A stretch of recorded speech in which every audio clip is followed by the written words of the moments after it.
start, for us it's a great pleasure to have here Dodds from Dodds. Dodds is a company that we here at Mosby, well, we love and hate them.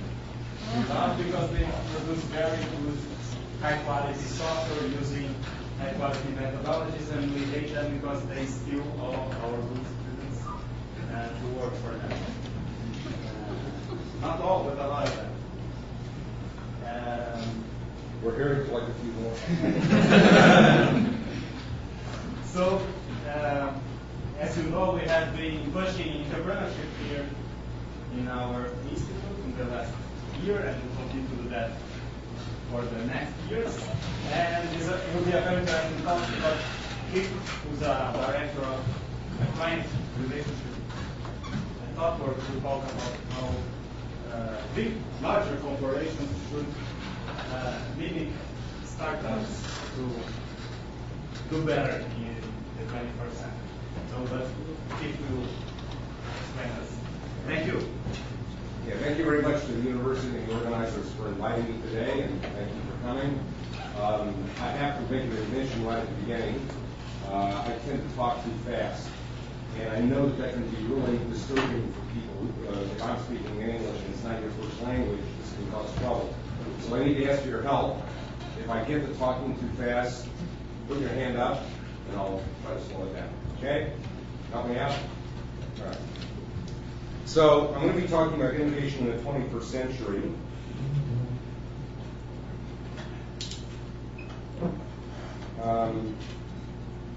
The first point I want to talk about was the innovation, what I call the innovation contradiction.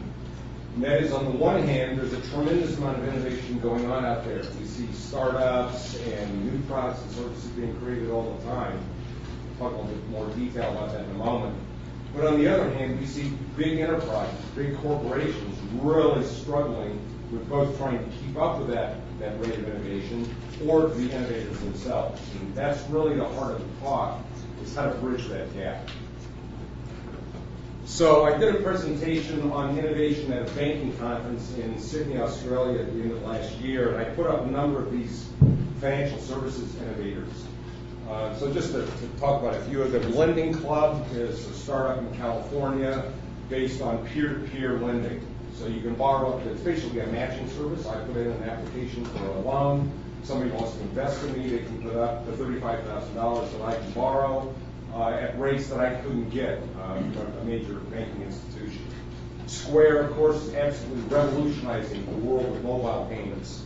Simple, a mobile-only bank that offers you features such as budgeting and personal financial management that most of the banks won't give you off your mobile phone. Bitcoin, first cryptocurrency. Started out 5 years ago. There's now over 13 million Bitcoins in circulation. The average value of today is about $480. So total funds in Bitcoin is $6.3 billion. And the central banks and taxation authorities have no idea what to do about this. Dwala, peer-to-peer lending. So from my phone, from Facebook, from Twitter, I can lend you $10 to go get lunch today.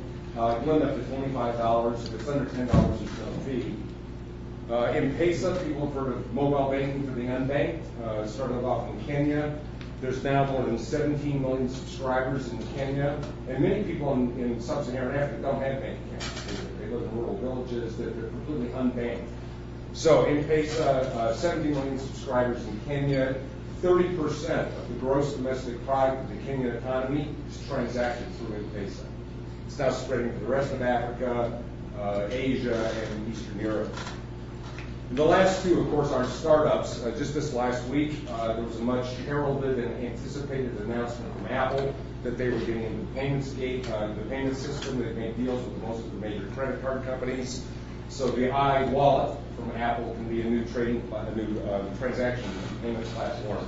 And of course, they were mimicking the earlier introduction of the Google Wallet, their arch rival Google in the internet payment space. So here we see two new entrants, big technology companies getting into the financial services area.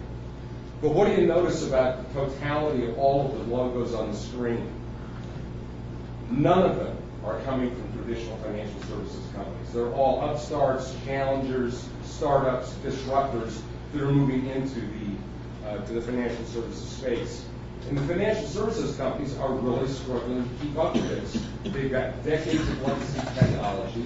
They have very traditional product-centered business thinking instead of customer-centered business thinking. And they have very lookalike products. I mean, you can go to almost any bank and get a very similar kind of product. So big financial institutions are really struggling to keep up with these innovators. And, you know, it's not just financial services. This is just supposed to represent any large corporation. Everybody knows that large companies have trouble with this. You were innovative when you were small, you had a new product or a new service, or you cracked into a new market. But as you got bigger, you developed silos and bureaucracies and hierarchy. And everybody's incented on keeping today's operational model more efficient, just cutting costs out and getting more efficient at what we do. Hardly anybody's incented to stick their neck out and try something different. And that's the problem for big enterprises. The problem is, this oncoming wave that's about ready to sweep over you is the accelerating rate of business change. And everybody knows it's getting exponentially faster every year, and there's no way it's going to slow down. So this is a real challenge for big organizations. On the one hand, they're slow, they're cumbersome, it's difficult for them to change. On the other hand, the actual rate of business change is speeding up and speeding up and speeding up more every year. And most big companies are not dealing well with this. And I just want to give you some statistics. These are mainly out of North America. Since 1965, the rate of return on assets, which is actually a better indication than profitability by itself, like how much you're getting back on the assets you've invested, has declined since 1965 for U.S. companies by 65%. Like that, way downhill. The life expectancy of firms on the U.S. Fortune 500 was 67 years. That's how much the average lifespan on the Fortune 500 was just 5 decades ago. Now it's down to less than 15 years and is rapidly headed towards 5. The life of an average business model today is down to about 8 years. So if you're not thinking, what am I going to do? How am I going to change my business model 3 years or 4 years or 5 years from now, and maybe you're only a 3 or 4 year old company, you're in serious trouble. 80%, and this is a global statistic, 80% of all the goods, new products and services that are introduced in the market every year will not survive to see your 3rd birthday. So less than 3 years. 80% of products and services fail within 3 years. This is a challenge for big corporations. And of course, technology change is driving a lot of this. These are statistics. I went to the Gartner IT Expo at the end of last year, and these are statistics that came out of a number of studies that Gartner's done. 71% of CEOs, not CIOs, but chief executive officers of corporations, now believe that technology change is the single biggest challenge they have to deal with. Gartner predicts that the architectures of the last 20 years will not survive in the next period. In other words, what got you here is not going to get you there. Market leaders in mobile and cloud services weren't even on the radar 5 years ago. So consider the fact that Apple and Samsung now account for over 90% of the profits in the mobile device market. They weren't even in that market 5 years ago. And we all know what happened to Nokia and BlackBerry. By 2017, that's only 3 years from now, 80% of technology spend is going to be on consumer devices. Not big iron, not networks, on consumer devices. And by 2020, 6 years from now, you're going to have the opportunity of having over 500 smart devices inside your home. This is radical technology change.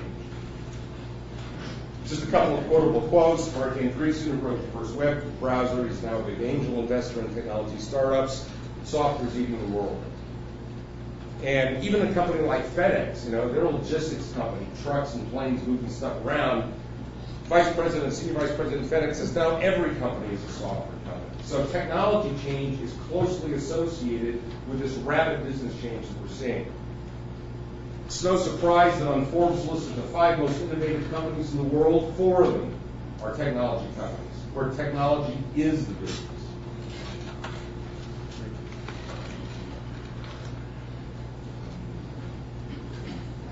So with that background in mind, what I want to be talking about for the bulk of the talk is that if you're in a major company, there's 3 levels of innovation that you have to be concerned about. And you have to be working on every one of these levels at all times. It's not like you can concentrate on one for a while and pick the other ones. You constantly have to be working on these. And that's business model innovation. What's the shape of my business? What business am I in? What products and services am I offering? How do I manage my business? So I need to be concerned about innovating in that area. And then lastly, product and service innovation. If 80% of products hitting the marketplace don't survive for more than 3 years, how do I be able to innovate on the product and service level continually? So the first one we're going to look at is business model innovation. Now, clearly, a lot of companies are not dealing well with this. We all know the big spectacular bankruptcies in the last few years. And Kodak kind of gets talked to death, but I just want to remind you that Kodak could see it coming for 40 years. They invented digital photography. It's not like they didn't know about it. They invented digital photography in 1975. The problem was they just couldn't let go of their old business model, which was based on film, not digital. So, right up to the time they declared bankruptcy, that was the problem. Borders, bookstores really struggling these days. And down the right-hand side, I've got a whole bunch of newspapers. I don't know the ones in Latin America, but if you're in the newspaper business, you need to rethink what business you're in. You're in the information business. You're not in the newspaper business anymore, because that's not going to survive. So Jeff Moore, the guy who wrote Crossing the Chasm, came out with another book a couple of years ago called Escape Velocity, where he says the hardest thing in the world for a big corporation is escaping the gravitational pull of last year's operating plan. So that you can really get into creating new product and service categories like the iPad. I'll talk more about Apple in a minute. Now, I don't know how many people have heard or read of the business model canvas. We didn't invent it. A few people have. We didn't invent it, but we use it and similar models a lot with our customers to help them do 2 things. Both understand and break down the components of their existing business model, like customer relationships and customer segmentation and what's your value proposition, your cost structure, and your revenue streams. And also then to use that to reimagine what a future business model for your business might look like. So if you're not familiar with that, I encourage you to go take a look at it. There's a lot of information on the web. Management model innovation. Gary Hamel, who I'm going to come back to, he teaches at Harvard Business School. He's published, he's one of his business gurus, he publishes lots of books, and he's been published in the Harvard Business Review more times than any other living author. Says that management model innovation may in fact be more important than business model innovation. Because particularly in the digital era, a new business model is very easy to copy. There's a lot of firms around the world that are looking at a leader, like in the taxi industry, an Uber or something, and simply copying that business model into their own, either to compete with Uber or in their own jurisdiction for Uber as present.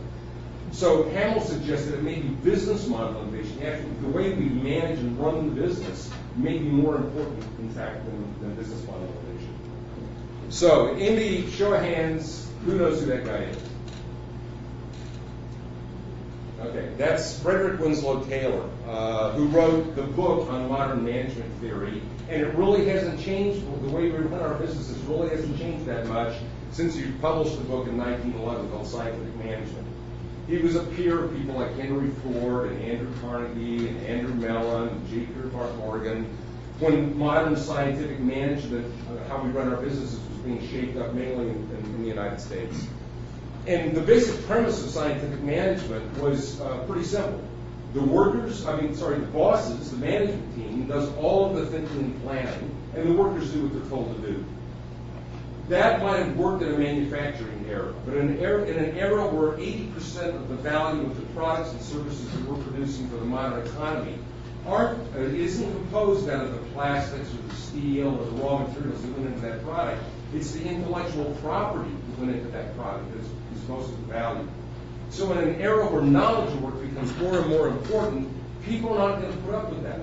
The best and the brightest are not going to work in conditions where they're just told what to do and aren't responsible for thinking. So John Cotter teaches at Harvard Business School. He's written over 17 books on organizational change. He's probably the leading writer and thinker on organizational change in the world. recently came up with this kind of diagram to illustrate the kind of change. That on the left-hand side, you see the traditional hierarchy that exists in most corporations. You get executive managers and managers underneath them, and then finally the workers down at the bottom doing all the work. So that's not going to last. That's not going to make it. We're going to need to go to a model that's much more networked, where people can come together that may be a little bit bored with today's business model, may be a little bit bored with existing products and services, and can voluntarily network and are allowed and empowered to get inside the organization so they can work on new ways of doing things. But switching from that hierarchy, which is a very traditional management organization, to that kind of network organization, very difficult and very challenging for managers to kind of let go and let that happen. And by the way, it doesn't mean that there isn't a role for management, what he calls the guiding coalition, who sort of set major objectives like, this is the date we've got to have a new product in, because we've got to be in market before the Christmas rush, or this is all the budget we got, guys, so we've got to stay within that budget. But otherwise, empower the teams underneath them, the people at the coalface with the customers, serving customers, empower them to make the decisions about how the products and the services are going to be developed, because they know better. They're talking to the customers every day. Senior management typically is not. So I don't know if people know about Dan Pink's book called Drive. There's a lot of motivational literature out there that reaches very similar conclusion to Pink's about what motivates knowledge workers. And he says once you satisfy their basic financial needs, you want to make a decent living, you don't want to feel like you're taken advantage of by working for a particular employer. But once they feel like they're being treated fairly financially, a whole new set of motivators kick in what he calls intrinsic motivators, i.e. things that come from within, not that are imposed upon them externally by the extrinsic environment. And then he kind of sums those factors up as the desire for autonomy, mastery, and purpose. Autonomy. I don't want to feel like somebody's standing over me every minute telling me what to do. Mastery. Whatever my craft is, I want to feel like I'm getting better at it every single day. And finally, purpose. I want to feel like I'm part of an organization that's achieving something more than just making profits or putting next month's paycheck in my pocket. I want to feel like I'm part of a larger vision, a larger purpose for the organization. And if you are in a company that doesn't provide that kind of environment that can enable you to enjoy autonomy, mastery, and purpose, you're looking for another job. And employers that don't provide that kind of environment are going to be the employers that fail. So I mentioned Gary Hamel before on this issue of purpose. At the height of the global financial crisis in 2009, he took 50 of the world's most, what he considered, globally most innovative CEOs and a bunch of McKinsey strategy consultants away for a 3-day retreat, I think it was in Northern California. And the objective they set themselves was to say, let's come up with the 25 what they called moonshots for management. What are the 25 things that are going to be different about 21st century management than was the case in 20th century management? And interestingly enough, the number one recommendation that these people came up with was modern corporations are going to have to repurpose themselves, because maximizing shareholder value, which has been the mantra of 19th to 20th century management, just isn't going to make it as a motivator for really smart people. And I've used this example at a whole bunch of conferences over the past couple of years, and I usually ask for a show of hands. Let me see people, raise your hand if what gets you jazzed and excited and motivated, or any of your peers to come to work every day, is it really about maximizing shareholder value? Show of hands? See, nobody's ever put their hand up. Imagine if I was addressing a group of CEOs, it might be a little different, because they actually get paid based on that. And for most of us, it's just not enough. I'm just not going to stay awake nights wondering whether the shareholders in my company are getting rich. That's not what really motivates me. So modern corporations are going to have to think about how do they repurpose the reason they exist.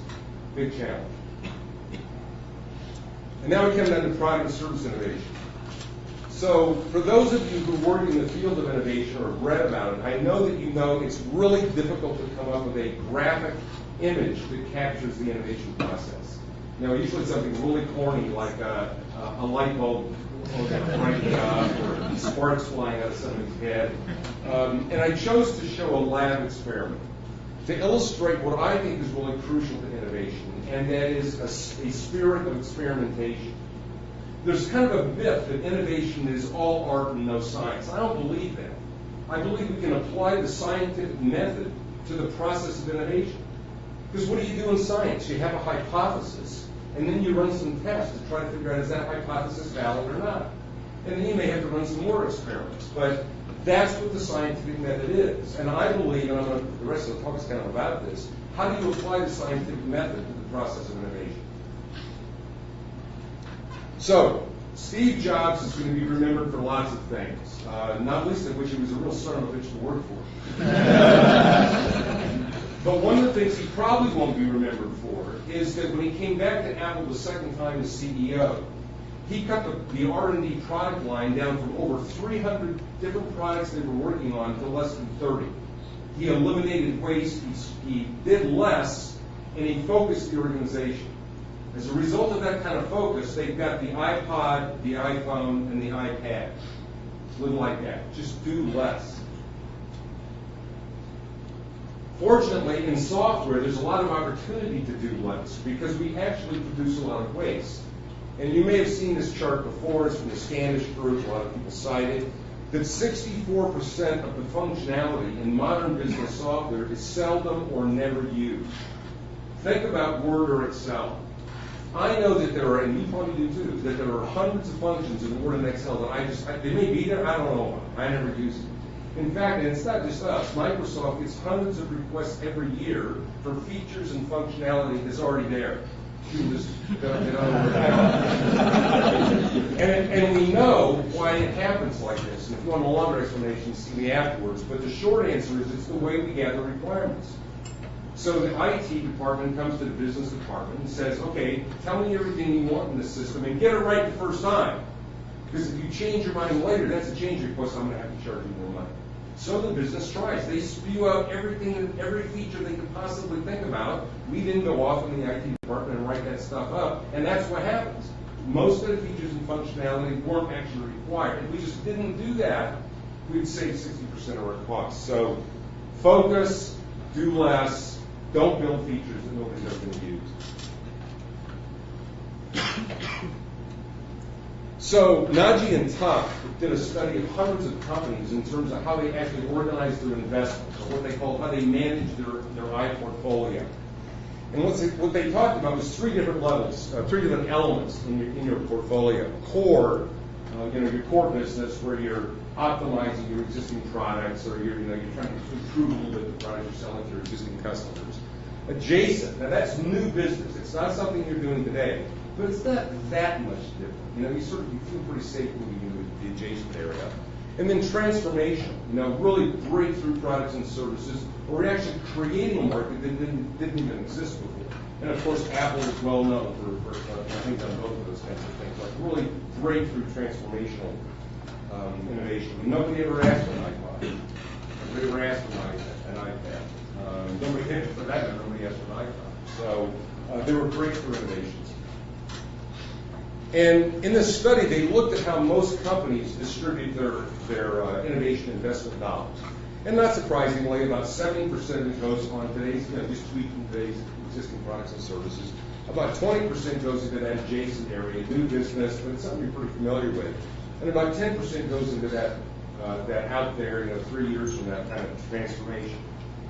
But interestingly enough, when they looked at how high performance companies did, that is, companies that were outperforming the average index in our industry, they found out that the return on investment from those innovation dollars was inversely proportional to what the investment was. So 70% of the profits were coming out of the transformational investments. 20% of the profits were coming out of adjacent, and only 10% were coming out of core. So again, most companies don't do this, but you got to think about where are you going to get ahead of the curve? Are you trying to think where your company needs to be in 18 or 24 or 36 months, not just next month? And I'll talk sort of towards the end of this talk about how short-term thinking driven by Wall Street has ruined a lot of American companies. So I want to give you an example of innovation in the retail industry, and it's Burberry's. A year ago, November, they relaunched their flagship store at 121 Regent Street in London.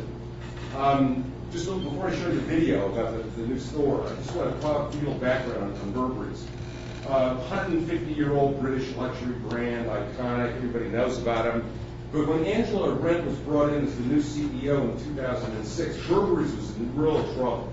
Nobody was buying trench coats. The young people just thought it was an old, stocky brand that, good for grandpa, but I don't want to buy one.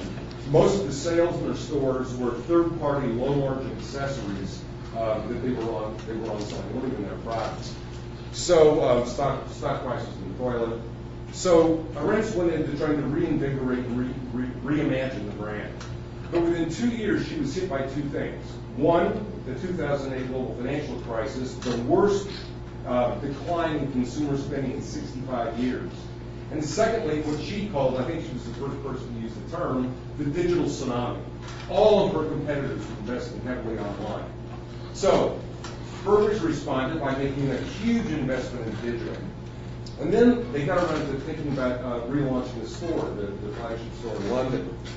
Now, when most omni-channel retailers think about, the digital channel or their mobile channel, they think, how can I make the experience in those channels similar to the experience, the in-store experience, so that I get consistencies across the channels? Burberry completely flipped that on its head. They said, we think our digital assets are so awesome. How can we make the in-store experience look like and feel like the digital experience? And I just want to play this video to show you what that's like.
So I'm sure it's an awesome experience, great innovation, 500 screens, and Inevitable is at another sort of 500 speakers, so surround sound kind of experience, 100 interactive screens.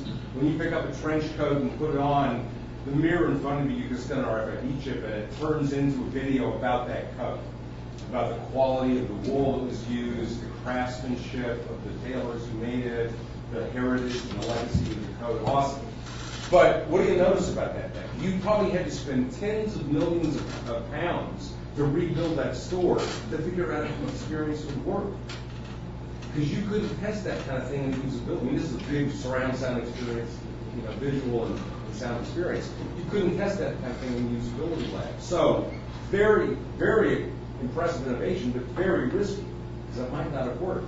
When Apple launched its retail stores, the company is with such a precarious financial position. I heard the CEO of 8 Inc., which is the design firm that designed the stores. He said the financial condition of Apple was so precarious that if that hadn't worked, it would have taken Apple down. So, awesome innovation, but really high risk.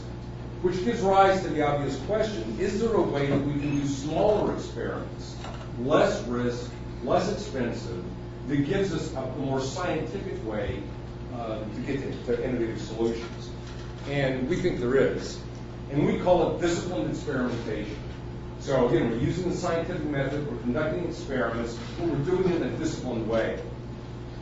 And a lot of this thinking is explained by a guy named Eric Ries in the Lean Startup. People from show of hands, people have heard about that book? Yeah, a lot of people have heard about it. So Eric Ries was an agile software developer. He was a serial failure in Silicon Valley. He had 2 failed startups. He almost had a third, and they turned it around in the middle, which he explains in the book. And he had to ask himself the question, what did we do different the third time? What did I learn as a result of these failures and successes in the startup world? And really, it was 3 simple ideas. I would encourage you to read the book, but if you don't, I'm going to tell you the 3 key points. The concept of the minimum viable product. What is the smallest thing I could possibly do and build that I could get a customer paying me some money for, but more importantly, I could learn from their feedback. I could start learning about what they wanted. Get it out there as fast as possible, whatever they like. It could be a prototype. It doesn't have to have all the bells and whistles. Get a prototype out there as quickly as you can so that you can learn more. You're going to get more feedback. You can start adding on more features and benefits as you see what the feedback is. And then keep iterating. Just keep doing the right thing. If it's not working, change, pivot, do something different. At least if you're out there early with prototyping, you're getting that feedback as to whether or not. He says like on the 3rd product he had that almost failed, he was the CTO of the company. He said, like, I personally wrote 140,000 lines of code and found out that nobody would even wanted it as a free download. I could have written 1 web page and found that out. So this idea of developing the minimum viable product, get it out there quickly and learn as you get the customer reaction, much less risky way that drives innovation. And in the last couple of years, Eric's a friend of ours. In the last couple of years, we've been working a lot with our customers to get them into the cycle of build, measure, and learn. Build, measure, and learn. And just keep that iterative process going as you get better at it. And it turns out, I'm not going to read the quote for you, you all can read, learning and innovation tend to go hand in hand.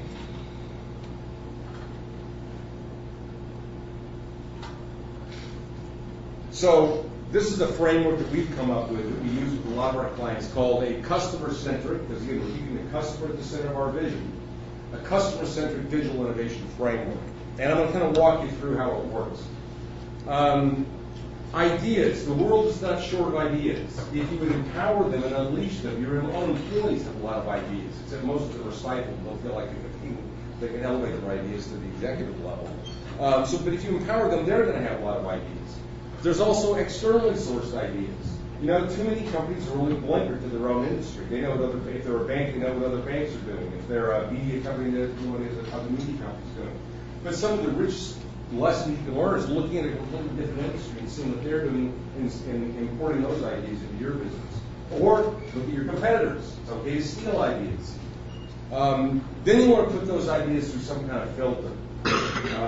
Not all ideas are good ideas. And so I usually tell my clients, if it's going to cost $8 billion or require rewriting the laws of physics, maybe we'll park that for a while. But if you think it's an interesting idea and you'd like to tease it out a little further, we can get down into that filter, into what we call this continuous design, continuous delivery, iterative process. And we've written books both on continuous design and on continuous delivery, and I'm sure the folks from Knowledge Brazil will be happy to give you a copy. And the intellectual fuel that we pour in to help drive that iterative process around faster and faster is a combination of design thinking and systems thinking. Design thinking, don't design anything that your customer is not going to find useful, usable, and desirable. Like, forget your preconceptions. Test those ideas and those designs out with real customers and find out if they would like to use them. And systems thinking. Again, from your customer's point of view, what's every step? Create values, what we call value stream maps. What's every step in the process that you go through, including your supply chain, like how the products and services you buy to provide those services to your customers. Map out every stream in that process, and then say, is there any step in there that your customer doesn't value and isn't willing to pay you money for? From his or her point of view, the customer's point of view, that's waste. Get rid of it. It's not helping you. It's just costing you money, and it's not something that they value. So out of that iterative design and delivery process, we generate multiple minimum viable products, which we can now test in the marketplace. And typically, we're doing that with our clients in a few weeks, not a few months. and for a few $100,000, not a few $1 million. So we go out there, we test those with real customers. If they don't get traction, kill them. Have the courage to fail fast. Kill them off. You haven't spent a lot of money. The ones that look like they're really getting traction, then you've got solid data. So instead of guessing, or the way I can tell you the way a lot of innovation decisions get made in big companies now is the hippo makes the decision. And the hippo is the highest paid person in the room. And based on what he guesses, he makes the decision where the investment and innovation investment dollars are going to go. That doesn't work. 80% of products and services fail within 3 years. This gives you real solid data to make a decision on what you're going to make further investments. So I just want to end up here by giving you a couple examples of work that we've done in clients where we use this kind of technique. So LastMinute.com is a UK company. They're part of the global Travelocity brand. They can love different brands around the world, Sushi in Asia. And Last Minute, their business is selling last-minute accommodation, last-minute tours, car rentals, distressed inventory. Their problem is mobile search. So the research was showing them that over 40% of the searches in the UK for last-minute accommodation in particular were being done on mobile phones. Their mobile apps are about 5 years old, they don't suck. So they knew they needed to work on that, but they really didn't know the answer to the question, what would be the killer application or the killer features on an application for mobile search? So they brought us in, and we decided first thing we did was we set up a pop-up design studio right smack in the middle of the lobby of a hotel in the West End of London. There were about 800 customers going through that hotel every day. About 400 of them, almost half, were registered members of LastMinute.com. They've got about 2 million registered members in metropolitan London. And they were very happy to stop and look at prototypes and sketches and give us their reaction to what their ideas might be. In 4 days, we generated 80 actionable ideas, 80 ideas that looked like they had potential. And we analyzed, and we had prototyped 3 possible solutions that we could actually show people. So I just want to show you a little video of what that looked like. And I got to warn you, if you think my accent's hard to follow, there are so many weird British accents in the next 1 minute video, it's a little hard to follow. Bear with me.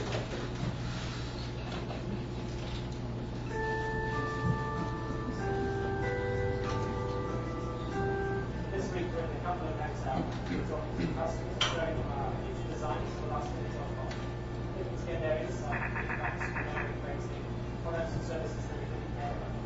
This is Simon Trucks. I like to use LastMinute.com. It's also very clever to use, and I'm working on it. Our goal is really to come up with a loud mobile app. We're trying this new approach so we can have more feedback in 1 day than we may get in a month. We've got some really good customer feedback. Once we've got the design, get it down, and prototype, we can then put on the phone. We've got to the point where we have voice-make planning, but a bit more collaborative. And I'll find the mobile so I said to use it and then Love to do this again. And we will be doing it again very soon.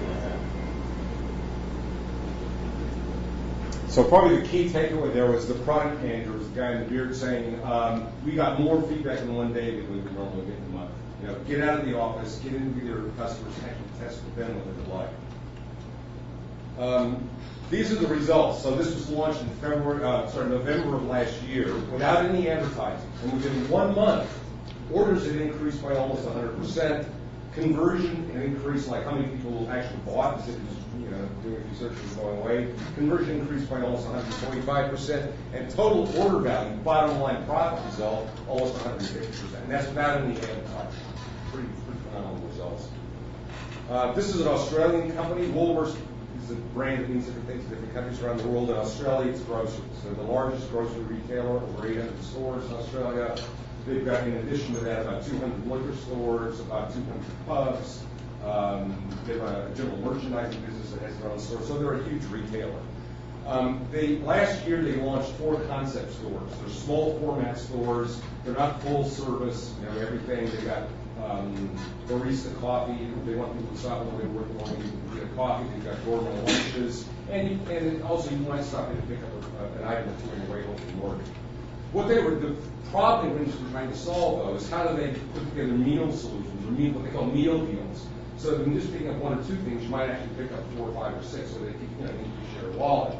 So we ran a similar kind of experiment in one of their small concept stores, and what is your view about that?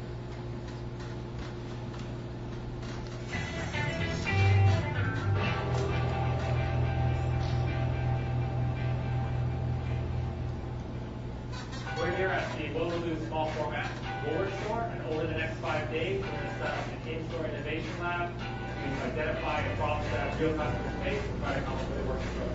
The mission for Woolworths in Australia is all about fresh food. We are Australia's fresh food people, and customers expect nothing less than this. Woolworths Innovation Lab is really important to Woolworths because it puts us in front of the customer. It allows us to test ideas and find out whether that idea makes sense before we put forward a big investment.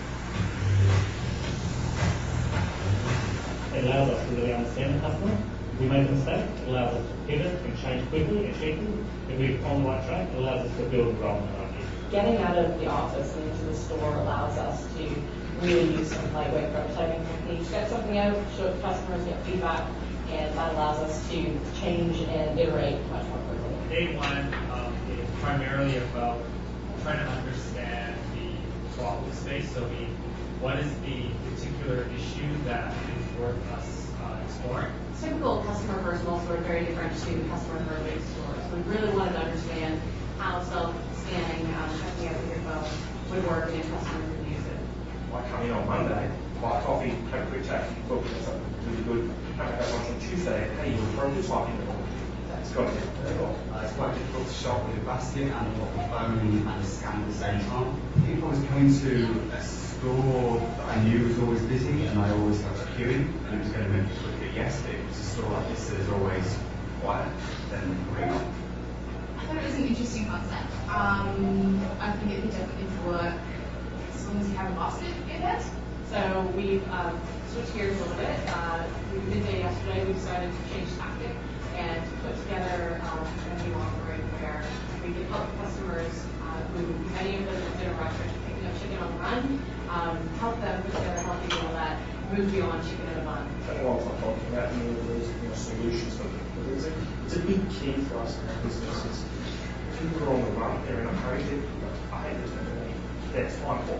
So we built this iPad app. It allows you to pick a recipe, and when you select that recipe, LED lights, connected through some hardware, light up, show you exactly what you need. There's also an option where you can email the recipe to yourself. That way, when you get home, it's with you all the time. Ah, fantastic. So those things I need. What a great idea. Email it to yourself. I would definitely use it. Very good idea. I love it. Well, it's practical. I love it. It's something that we're not traditionally used to. It's been fun watching the idea grow. I think that's probably the best way to put it. I've come in as an outsider, popping in and out during the week, and just seeing it evolve from something where we said at the beginning, we don't think we're doing meal deals very well, to this, which is a completely illuminated solution. It's fantastic. The observations we've seen during the week, people just want that solution. I think this gives it to them in a bit of a fun way as well. So I'd expect to see people playing with it, just having a bit of a laugh. If this doesn't end up on social media, I'll be surprised. There's no chance this will come together without Woolworths. It's been key to the success of this project. We didn't end up where we suspected when we started. We had anticipation about what we call the answer might be for customers. What we've done differently here is really, rather than asking customers what they want, we provide customers with options and see how they react to that. If anything, the point of this was about learning. I think we've definitely learned, and I think the bonus is we've achieved something with the customers, something customers will be using. So if anything I've learned, we'll do this again.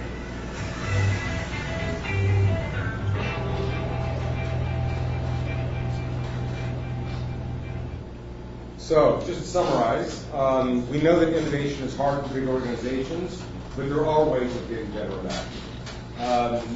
Everybody wants to create a culture of innovation in their company, but you can't do that overnight. You got to have somewhere to start.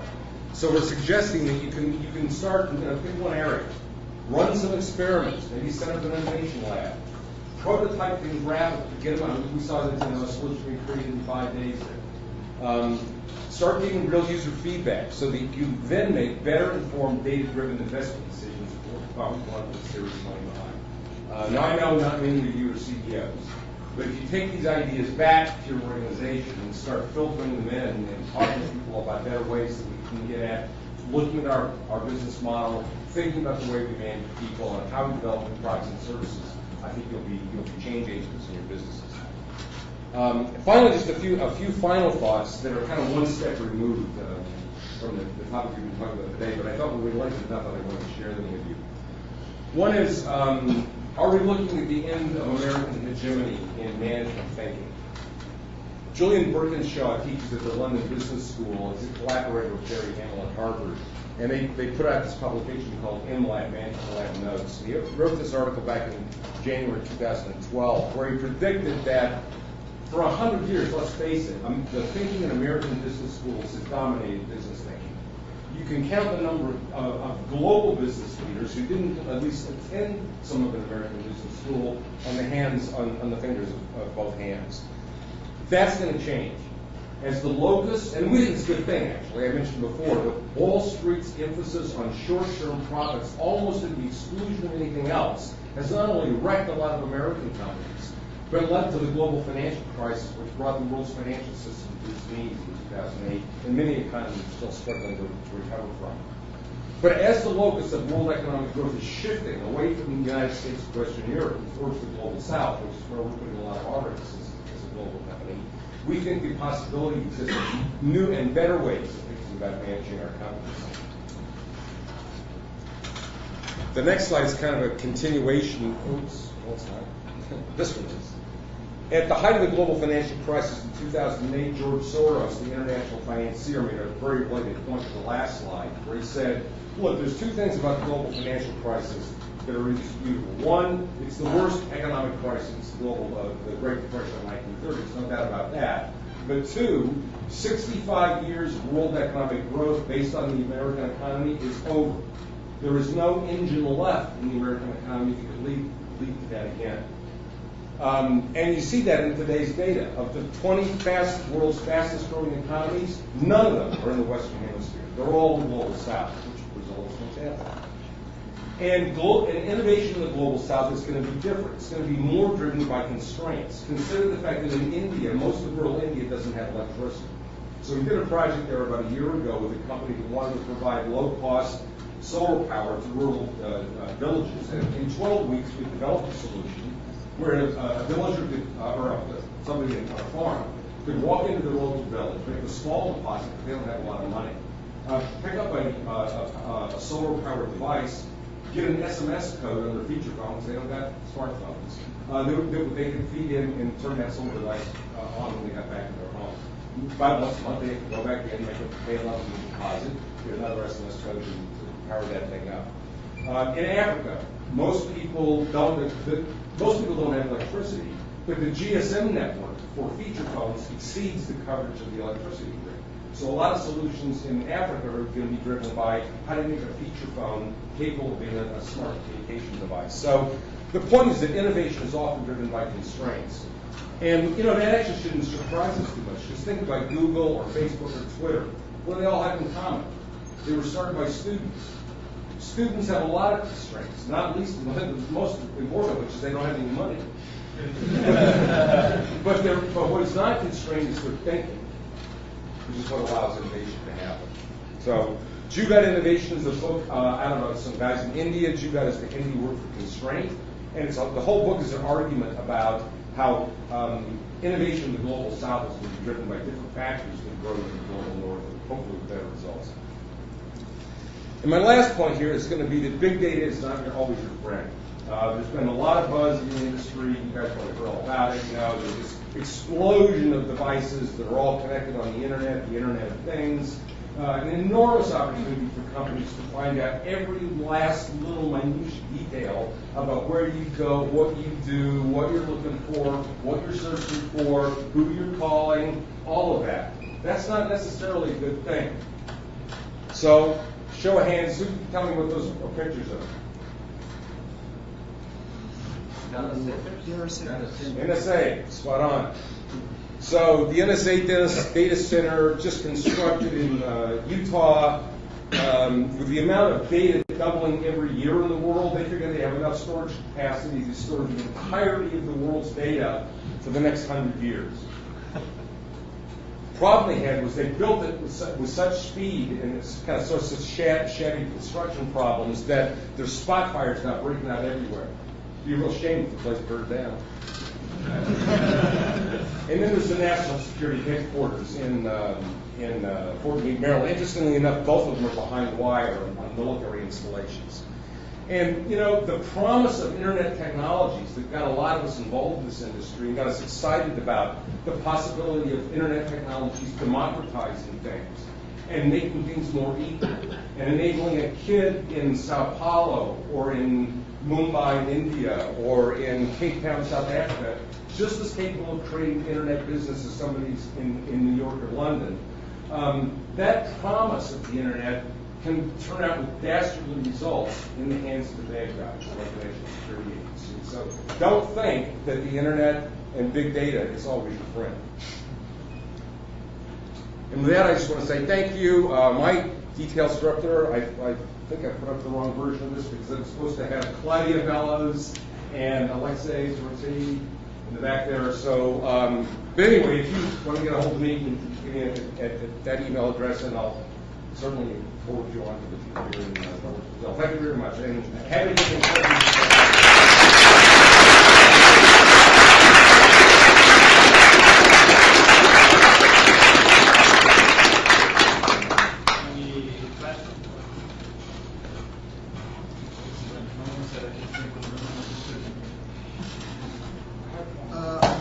I heard about the Genius Bar at Apple retail stores. It's like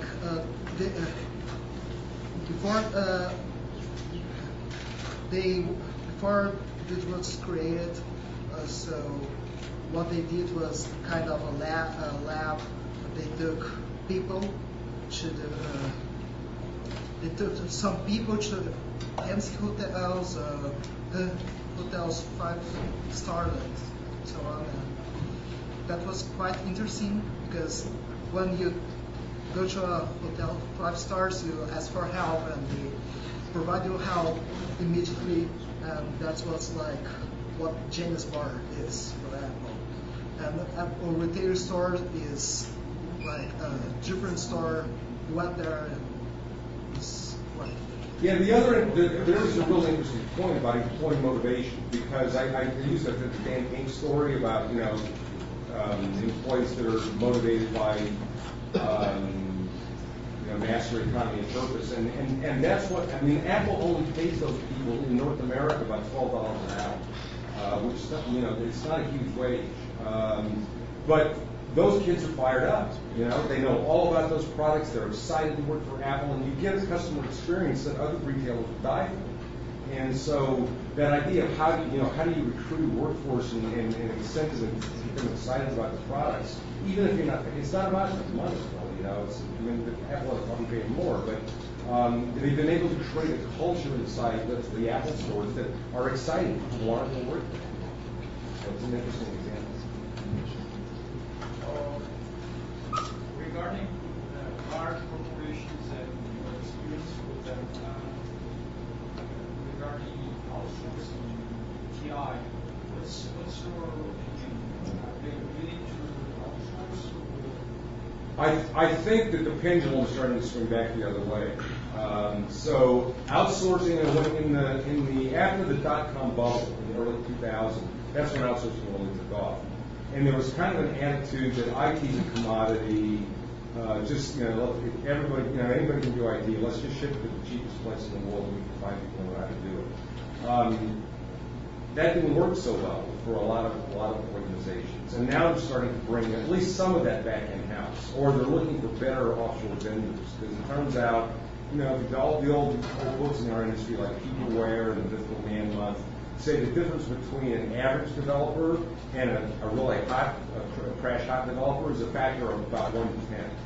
So picking the right person outsourced becomes very important. But I think also the idea that we let too much of our intellectual capital go, and we're going to have to rebuild that in-house is also something that a lot of companies are and that IT is not just a commodity. I mean, I'll give you all those stats at the beginning about how important IT is as a driver of this increasing speed of change in business. And it's that important, you better be able to know about it and have knowledge and experience inside your own company. So I think it's kind of going back the other way. I mean, there's another factor on, though, which is the last statistic I saw was that India and China are graduating about 1 million engineers a year. About 70,000 are graduating out of Western Europe and the United States combined. So in another 5 years, and wage inflation in those two countries in particular is going through the roof. It's like 15 to 40% a year. So in another 5 years, the labor arbitrage factor for sending work offshore is going to go away. And you will instead consider offshoring because that's where the talent is.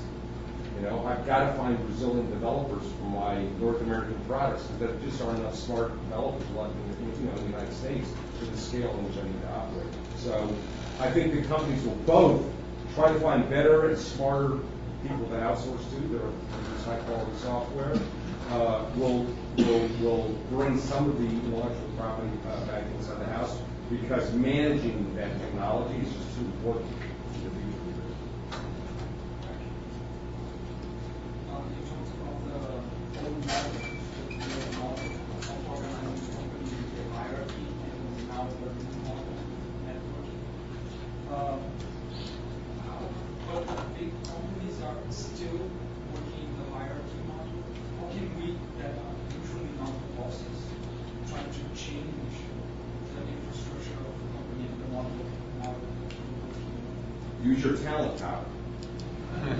So, what I said was the really smart people are not going to put up with those hierarchical, all the orders come from the top. I mean, I don't know if does anybody here work for Emphasis?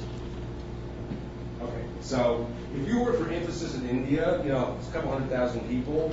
The poor schmo at the bottom, down in the cubicle farm, hacking out the code, he has the orders for what he's supposed to be doing have been handed down through 26 layers of management above him. He's completely removed from the customer. He has no idea what the function that he's working on is actually going to do for the end customer. So, I think as the opportunities for people to say, I'm not going to work in an environment like that. Like, I'm a smart person. I got choices in life. And knowledge workers do. You have talent power that you can exercise. And it may take you a while out there in the marketplace to shop around a little bit and find out, is this a place where employees are empowered, where if I've got an idea, I have the ability to execute against it? Is it a place where management is open and porous, and are there mechanisms for you to keep those ideas in? If they aren't, go find someplace else. Because the smart people are going to get out of those environments and go to places where they can excel. All right. There are some very competitive markets, like beer market or soft drinks market. And let's suppose like PepsiCo is going to launch a new flavor for soda, but she does not want Coca-Cola to do the same. Otherwise, she'll just copy, and then she'll just lose this advantage they have. So, how is it possible for PepsiCo to launch an MVP or do all these lean startup model to build a product without Coca-Cola finding it and then just copying it? Is that possible or just not? Yeah, I think so. I mean, it conjures up the story about New Coke, and I don't know if people remember that one, but that was an example of a spectacular failure. So Coke is the most valued brand in the world. It's like $4 billion. Just that brand. Used to be. Still a very powerful brand. And a number of years ago, they brought out, they spent years working on this. This thing was called New Coke. And they were going to retire the old Coke because they'd done all this testing and all this research. They thought the new Coke was going to take over. The market, the customers rebelled. I mean, they had to pull the new Coke off the market and go back to the old because the power of the brand was so powerful. Starbucks has the same problem. They're so closely associated with coffee and high premium price coffee. There's a lot more expensive than someplace else. That brand is not very elastic. And it's kind of hard to do something else. It's like sandwiches and stuff, but it's really hard for them to change it very much, at least under the same brand. So I think the opportunities are there, but they're probably in diversification. So Coke is now buying up, and PepsiCo is too, buying up food restaurants and getting into natural mineral waters and lots of other things that aren't just a fizzy drink with sugar in it or not in it. So I think the opportunity is more around, for those kind of brands, diversification and rethinking the business model. You know, we don't have to just be a purveyor of fizzy sweet drinks.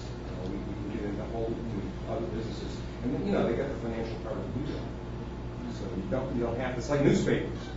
Get over being a newspaper. You think about how you can refashion. Like the New York Times is one of our clients, and we're engaged with them right now on how they got 150 years of rich content that they have trademarked, they got copyright on it.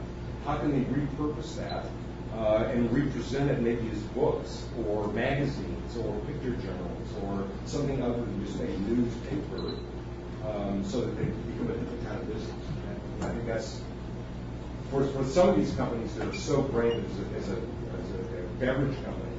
They're going to have to think about different business models in different areas that they can do, so that they're a joy producing company or a healthy company. All right, thanks. I don't know how much time we want, so I'm going to give the guy my EP first.